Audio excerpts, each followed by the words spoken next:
Starý pošťák Josef má 62 let a 3 měsíce do penze. 40 let nosil dopisy po Olomouci. Zná každou ulici, každý dům, každého psa. Jednoho dne najde ve sklepě pošty zapomenutý pytel. Uvnitř jsou dopisy. 68 dopisů. Čekali tam 40 let. Mladý šéf říká, vyhoď to, je to jen starý papír. Ale Josef to nedokáže. Rozhodne se ty dopisy doručit. Všechny. Do posledního.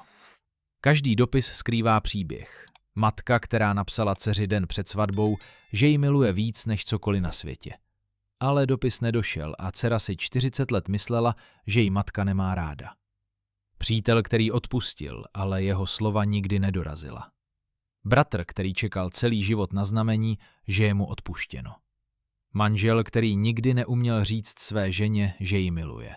Tak jí to napsal a dopis se ztratil.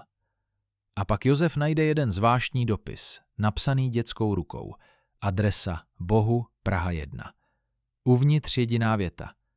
Prosím, ať táta přestane být smutný. Ten dopis napsal on sám, když mu bylo 7 let.